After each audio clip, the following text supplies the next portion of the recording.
Well, hello there, and welcome to the wonderful Greek island of Paros, Greece. It's a beautiful day here, and I'm just kind of inspired to make this video because I'm seeing some stuff, mostly back in the US, that's just crazy to me. And I want to talk a bit about common sense. I want to talk about common sense in investing, specifically in investing in Walgreens as an example of how common sense has kind of gone off the rails, and it's affecting us all as investors. So stay tuned. We're going to talk about that right now. It's Mark Yegge here, wealth architect and lifestyle investor. Let's take your life to the next level. Welcome to the Wealth Architect Podcast. All right, so I want to have kind of a serious discussion with you here because if you're anything like me, you don't have anything against Black people. You don't have anything against gay people. You don't care what people do. I'm a libertarian, basically. I'm like, let's live and let live, right? Just leave me alone and let me do my things and don't bug me and don't tell me what to do. That's basically the way I live my life. And almost everybody I know is the same way. Maybe I just hang out in a very close circle, but I'm pretty sure you're probably the same way too. And listen, I want to address a subject that I can go really deep in, but I just want to do it on the financial level, right? So we're going to talk about this woke movement, right? Why everybody wants to give everybody an opportunity to be anybody that they want to be, depending on how they wake up in the morning, right? That's not reality in life. You don't wake up in the morning and go, I'm a billionaire, and all of a sudden you're a billionaire. You don't wake up in the morning and go, hey, I'm a dog, and all of a sudden you're a dog. So you don't wake up in the morning as a man and say, I'm a woman. Come on, let's be real here. And if you don't agree with me, fine. But that's just the way it is. I mean, it's biology, and I'm not going to fight biology. At least the programming that I've been given all my life, I'm not going to all of a sudden fight it because a few people are whining about wanting to be swimmers because they're men, but they want to be women swimmers and they beat up all the women swimmers. The woke movement is a dangerous movement. And it's dangerous because it's really ridiculous, right? And so people almost were flat-footed about how to say anything about it because now you're considered a racist, a misogynist, anti-gay, anti-lesbian, anti-woke, whatever. But you're persecuted for not agreeing with this very, very, very, very, very small component of society. And so it's costing corporations. So now this is the Wealth Architect Podcast. I talk about wealth and corporations. So, and investing, that's what we're going to be talking about here. I don't really care what you believe in. Bottom line is, if you don't believe in the woke movement or you do believe in the woke movement, but you invest, you have to pay attention to this issue. I'm going to bring it down to an example and then we can go back up. Now, there's lots of examples out there. There's Target, there's Bud Light with the Dylan Mulvaney thing, which is a man that's trying to be a woman that's now the spokesman, and they just totally blew their marketing, right? And they probably totally blew their company. And so this is one of probably the leader company in beer, in Bud Light, and now it's become one of the worst selling beers in the world because of this woke movement. So there's a saying, go woke, go broke, and I think it's starting to take off finally because people are like, this is ridiculous. All right. You're getting my opinion here, but let's get back to the facts. So in Walgreens' case, they have a lot of stores, right? Walgreens sells drugs.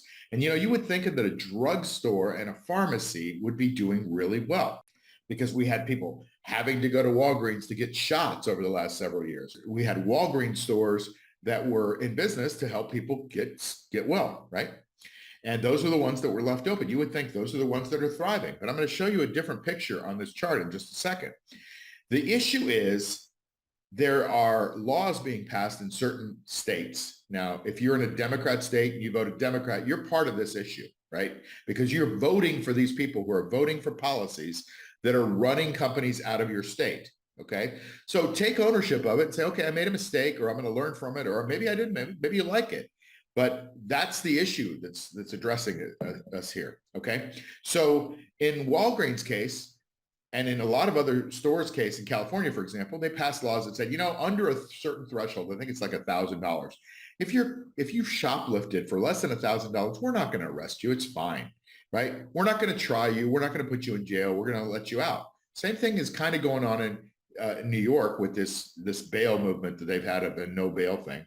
And so these criminals are getting out the same day they're going back and committing the same crime because there's no repercussions, right?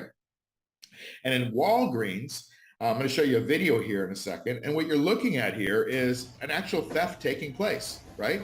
And the security guard, notice the security guard there on the right, he's actually filming it. He's not doing anything about it, right? The stores have told him, yeah, be a security guard, but you're there to stand down. Stand down while the guy is ripping you off. What do you think that does in business? Let's state the obvious here, okay? If somebody steals something, it has to be replaced. And if you didn't sell it, now it's got to be replaced for that cost. So that cost is now double. So you've now doubled the cost on an item. Let's say they steal 500 lipsticks, okay? And that item is now twice the price, right? And let's not just stop there. Let's say, okay, now we've got to have more security. I don't know why they want more security, just to film more. I don't know what they're doing, but they've got to have more security, right? They've got to have more people there in the store. They've got to pay higher insurance premiums, and Allstate and State Farm reportedly are leaving the state because they don't want to insure these companies against shoplifting, against theft, against somebody getting shot in their store, because there's not police anymore to do anything about it. There's this whole defund the police movement, which was a woke movement created by all this Black Lives Matter crap that happened a couple of years ago. And so now we're realizing this is all crap. I mean, most of us realized it at the time, and we're not the ones causing the problems, but the one causing the problems are the ones getting the reward. And if I told you that if we're just going to get rid of all speeding tickets, speeding is illegal, but if you speed, we're not going to arrest you. We're not going to even pull you over. What would you do? You're probably going to put the foot on the pedal and go, right? You're going to speed. If we told you, don't worry about paying taxes, it's not really required, you're probably not going to pay taxes. You're going to go, I want to keep this money. And all of a sudden, we're passing laws that say, hey, we're not going to arrest you if you're shoplifting. Now, if you have good morals and values, you go, well, I'm not going to shoplift. I'm not going to steal. But other people don't have those values. And some of these people there's hundreds of videos now that don't have those values. So let's take a look at this chart, because there's a lot of stuff that's going on behind the scenes that you don't even think about, right? So looking at this chart, this is a Walgreens chart. Let's look at that. For the last 5 years, this is in the sector that should have been going up in the last 5 years, right? 3 of the last 5 years, we've had a pandemic. That means that those stores were open when everybody else was closed. Those stores were getting traffic, right, for the shots and all these kind of things. They were getting paid to give the shots. And look at this chart. From 2018, it's basically gone from 80 to 30. 80 to 30. Let me make it a little bit more clear to you, right? Let's look at what happened here in the stock market in general. So the green line there is the S&P 500. The S&P 500 is up 56%, but Walgreens is down 50%. Do you think the market may have an idea that there's something else going on besides selling over-the-counter drugs and selling pharmaceuticals? Yeah, this chart is telling you that the market doesn't like this. And so now what's going on is Walgreens is closing stores. As it closes stores, right, they still probably have to pay the rent, probably had to pay some severance, probably have to pay high insurance policies and maybe settlements going into the past. And there's still some sunk costs and costs that are residual hanging with Walgreens from closing those stores. And they're not going to get those sales back. So if you've ever listened to me or studied anything about the stock market, the companies that grow really well are the ones that are expanding. Specifically, if you're talking about retail, it's opening stores. So if you look at Starbucks during its heyday, when it was opening stores all over the place, the stock just skyrocketed. The same if you go back and look at Piggly Wiggly or any of the major grocery stores like Kroger or whatever. As long as they're opening stores, they're increasing their sales because the margins are so low in those businesses. As soon as you start closing stores, you're decreasing your sales and those margins are gone. But now there's some legacy costs associated with building these gigantic stores, having mortgages that you have to pay on these gigantic stores or leases or whatever. And so the stock is paying for it. So I want you to understand, and I'm going to wrap this up here. Going woke is, if you're one of those people that supports that movement, great, support it. But if you're one of those people that doesn't support it, understand that when there's a woke company with a woke movement that's making decisions for a very small minority, they're alienating the majority. Now, I think there's lots of shareholder lawsuits coming because the directors of these corporations are allowing management to go woke, thereby sacrificing their brands and causing harm to the shareholders. I think you're going to see a lot of shareholder lawsuits coming out in the future. And so if that happens, if it doesn't happen, and maybe the stock is already reflecting that, Walgreens happens to be one of those, I think they're called dividend aristocrats, where they've increased their dividend every year for years and years and years, for like 10 years. But I think they're on the cusp of becoming what's called a dividend king, I believe the name is. And that says that if you've increased your dividend year over year for 25 years, that you are a dividend king. And in huge mutual funds and the big money on Wall Street, they flock to those investments because they're stable. Well, this to me looks like it's stably going down. And when a company goes down and they're closing stores, they're going to have to cut their dividend at some point. Now, if everybody's invested in this company because their dividend has been, say, 5% because the stock is so low, and all of a sudden they cut that dividend, what do you think is going to happen to the stock? It's going to probably drop by maybe half. I don't know. And when the stock drops because people don't get the dividend, the dividend's now cut, they'll never be a dividend king, at least not in this century, probably, right? So who knows? Maybe they'll do it, but they've got to right the ship, create the right management to support these decisions and go forward. And they're not doing it. So if you watch the reports and the reviews of the directors and the people that are running the company, they're doubling down. They're saying, okay, you know what we're going to do? We're putting all of our merchandise behind glass doors. And don't try to tackle anybody that's stealing from the store because, that's bad.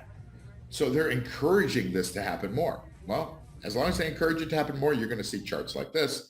And so I encourage you to be very careful when investing. Listen, go woke, go broke. That's probably going to be an investment adage or an investment motto going forward. And you need to listen to it because over the last several years, this woke movement, this ESG movement, things toward climate change and all that, that's been a big boon for investments, right?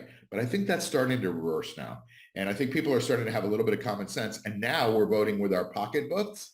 So you may not even go to Walgreens anymore. You may not even buy a Bud Light anymore. You may not go to Target because you don't believe in what they're thinking.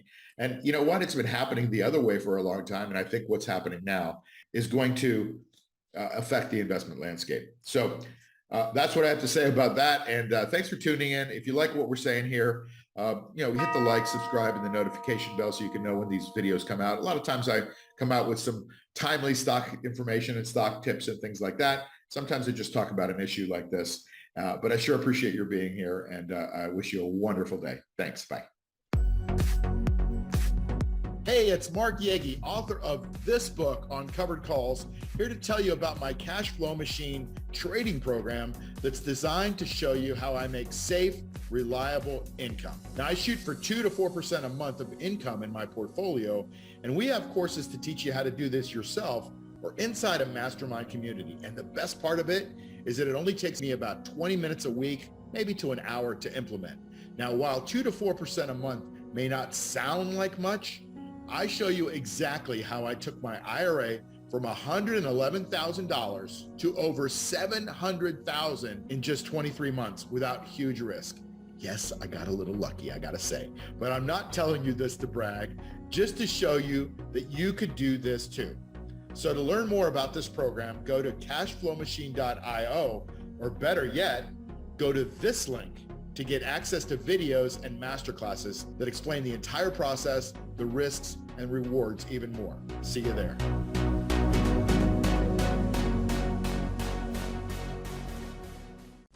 You've been listening to the Wealth Architect Podcast with Mark Yegge. Follow us on iTunes, Spotify, or wherever you get your podcasts. Like and subscribe on YouTube. Share and tell your friends. See you soon.